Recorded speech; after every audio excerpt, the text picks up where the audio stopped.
Halo semua pecinta anime, masih bersama Kim Doi Channel. Sebelum pembahasannya kita mulai, silahkan klik tombol subscribe dan like channel kita agar Kim Doi Channel semakin semangat dalam berkarya. Kalau sudah, saya ucapkan terima kasih.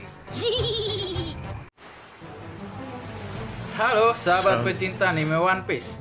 Kali ini kita akan membahas salah satu yang disebut sebagai Yonko, yaitu Akagami no Shanks. Ada beberapa hal yang sangat menarik untuk dibahas kali ini. Dan mungkin teman pecinta One Piece juga banyak pertanyaan untuk Yonko yang satu ini. Salah satunya, kenapa seorang bajak laut, bahkan sudah disebut sebagai Yonko, bisa dengan mudah masuk ke istana Marijoa, tempatnya Tenryubito, bahkan berbicara dengan petinggi angkatan laut, yaitu Orochi. Padahal, dia buronan angkatan laut. Atau seberapa hebat Yonko yang satu ini? Karena dia adalah satu-satu Yonko tanpa buah setan. Dan untuk saat ini, masih banyak misteri tentang dia yang belum Oda sampaikan kepada kita. Dan kita sebagai pecinta One Piece hanya tahu bahwa waktu yang akan menjawabnya.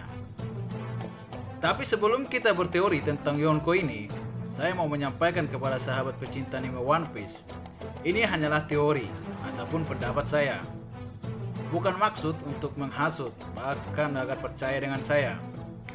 Apalagi mendahulukan dari Oda selaku pengarangnya. Sebelum serius ke pokok pembahasan, mari kita sediakan dulu secangkir kopi, ditambah gorengan, agar menonton semakin nikmat. Shanks untuk saat ini memang masih menjadi misteri besar bagi kita pecinta One Piece. Karena kita belum mengetahui bagaimana cerita masa lalunya. Apalagi sebelum bergabung dengan kru bajak laut Gold Roger. Siapakah Shanks sebenarnya? Bahkan rumor banyak mengatakan kalau sebenarnya dia itu adalah bagian dari kaum naga langit. Tentu, jika seandainya Shanks merupakan kaum naga langit, mungkin akan semakin seru cerita One Piece. Oleh karena itu, apakah memang benar Shanks adalah kaum naga langit? Kalau ya, ini akan semakin menarik untuk dibahas.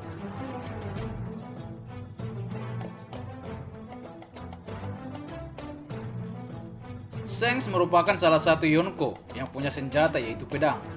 Kalau dilihat-lihat, pedangnya hampir mirip dengan pedang Gold Roger dulu.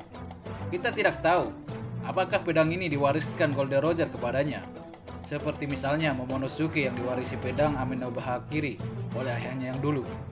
Atau apakah pedang itu didapatkannya ketika dia mulai melakukan petualangan bajak lautnya bersama krunya? Ataukah Shanks mendapatkan pedang itu dari seseorang? Kalau dilihat, pedang itu adalah pedang Griffon yang memiliki kemiripan dengan pedang Roger ketika dia masih hidup. Walaupun kita tahu Roger jarang menggunakan pedangnya, tetapi dia juga pengguna senjata.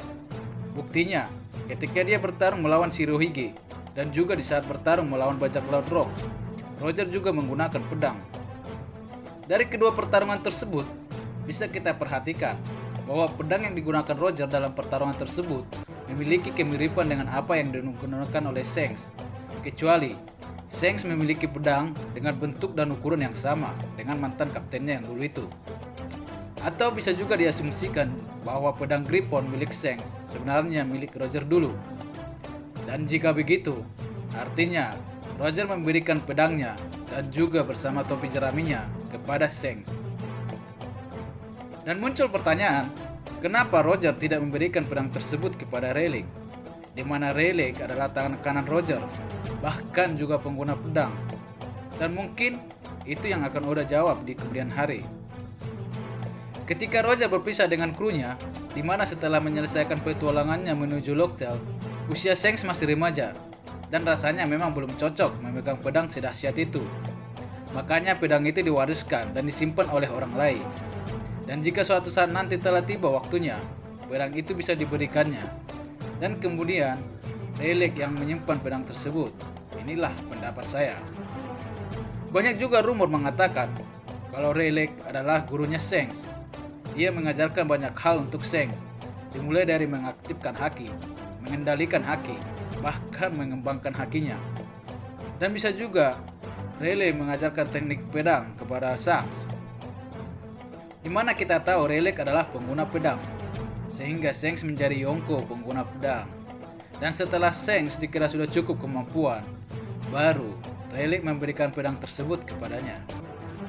Jadi bisa disimpulkan bahwa pedang Griffon milik Roger adalah pedang yang dimiliki Shanks saat ini. Dan ini memang masih menjadi misteri, karena bisa saja Shanks mendapatkan pedang tersebut dari orang lain. Yang jelas, Shanks sangat beruntung bisa memiliki pedang seperti itu.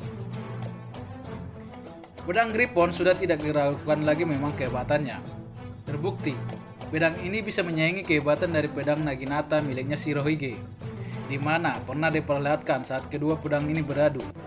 Langit terbelah menjadi dua. Bahkan tidak sampai di situ juga. Pedang ini juga bisa menahan kekuatan dari serangan pengguna buah iblis Logia, seperti yang dilakukan Shanks saat melindungi Koby dari serangan Sakazuki.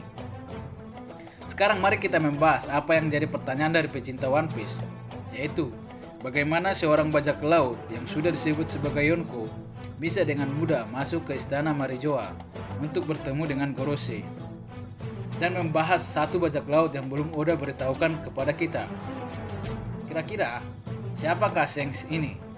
Dan bajak laut siapa yang dimaksud sehingga Shanks pergi ke Marijoa untuk membahas bajak laut ini? Dan ini adalah pendapat saya. Kalau teman-teman punya pendapat yang lain, silahkan komen videonya. Menurut saya, Shanks itu punya hubungan dengan Tenryubito, atau bisa dibilang darah Tenryubito mengalir padanya. Kok bisa ya? Padahal dia masa kecilnya adalah kru Roger. Pasti itu yang ada pada benak kalian. Jadi begini, jika teman-teman masih ingat dengan kejadian God Pele yang terjadi sekitar 39 tahun yang lalu, di mana pertarungan Roger bersama Garp melawan bajak laut Rocks. Di sana Sengoku pernah bilang bahwa di God Pele ada juga Tenryubito di sana. Bisa jadi yang dimaksud itu adalah keluarganya Shanks. Mungkin keluarga Shanks meninggal dan hanya Shanks yang hidup. Jadi Roger menemukannya dan membawa ke kapalnya, merawat serta menjadikan dia sebagai krunya. Mengingat umur Shanks saat ini adalah 39 tahun. Jadi Shanks selaku pemilik darah Tenryubito punya hak juga ke Marijoa. Tapi ini masih rahasia dari Oda Sensei untuk membuat kita semakin penasaran. Tapi itulah pendapat saya. Kenapa seorang Shanks selaku bajak laut dan buronan angkatan laut bisa dengan mudah ke Marijoa? Itu karena dia memiliki darah Tenryubito. Saya yakin kalau Yonko yang satu ini berada pada Pulau Reptel. Di sanalah dia dan krunya yang bermarkas. Tujuannya hanya untuk menjaga One Piece agar tidak jatuh ke tangan orang yang tidak bertanggung jawab. Dan jika Mimin pernah ingat, di saat Luffy menjadi topik koran Morgan, Shanks pernah berkomentar bahwa Luffy semakin dekat dengan dia. Ini menguatkan pendapat saya bahwa kelak nanti Luffy beserta krunya akan bertemu dengan kru Shanks di sana atau Reptel tempat One Piece. Ini akan semakin seru dan mungkin sangat dinantikan oleh pemirsa pecinta One Piece, di mana akan terjadi reuni yang sangat membahagiakan, di mana seseorang tokoh yang menginspirasi Luffy akan bertemu dengannya. Dan Luffy juga menantikan hal tersebut. Mungkin tangis bahagia dan sukacita akan terjadi. Tapi pendapat saya mengatakan kalau ceritanya seperti itu akan tidak seru. Saya mengatakan suatu saat nanti pertemuan mereka di Reptel akan menjadi pertarungan yang sangat-sangat dahsyat, di mana seseorang Yonko yang sudah menginspirasi Luffy akan menjadi lawannya. Dan sebelum pertarungan ini terjadi, Shanks akan menceritakan siapa dia dan bagaimana One Piece ini, serta menceritakan apa yang sudah terjadi di masa lampau dan apa yang sudah diketahui oleh Shanks, sehingga mengharuskan Luffy untuk bertarung dengan Shanks. Apalagi mengingat untuk menjadi raja bajak laut harus mengalahkan semua Yonko dan menemukan One Piece. Dan mau gak mau, pertarungan ini tidak bisa dihindarkan. Saya berpendapat pertarungan ini akan menjadikan pertarungan terdahsyat dari setiap pertarungan yang pernah Luffy lakukan. Apalagi pertarungan ini harus mengalahkan hati, mengingat yang dikalahkan adalah Shanks yang menjadi motivasinya. Dan saya yakin pertarungan ini akan melahirkan kekuatan baru Luffy dan bisa kita sebut mode Gear 5. Dan mode Gear 5 inilah yang menjadikannya menjadi raja bajak laut. Dan kekuatannya inilah yang menjadikannya lebih hebat dari Yonko yang lain. Setelah pertarungan ini selesai, Luffy akan menjadi raja bajak laut. Namun ending One Piece bukan berarti berakhir. Perjalanan Luffy menjadi bajak laut akan terhenti untuk sementara, karena pertarungannya dengan Shanks bukan cuma pertarungan kekuatan, akan tetapi menjadikan Luffy tahu dari sejarah abad kekosongan dan cerita Shanks kepadanya, ditambah diperkuat dari informasi yang akan dibacakan Nico Robin dari batu Poneglyph. Jadi setelah pertarungan itu, Luffy akan memfokuskan untuk pertarungan melawan kerajaan, mengingat Luffy merupakan keturunan dari penyandang Namadi.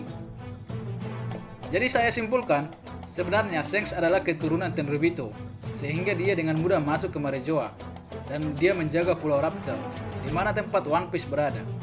Dan yang akhirnya, dia akan bertarung melawan Luffy di sana.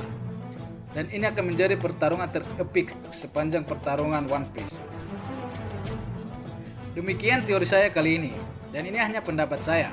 Kalau ada pendapat dari teman, silahkan berkomentar pada kolom komentar.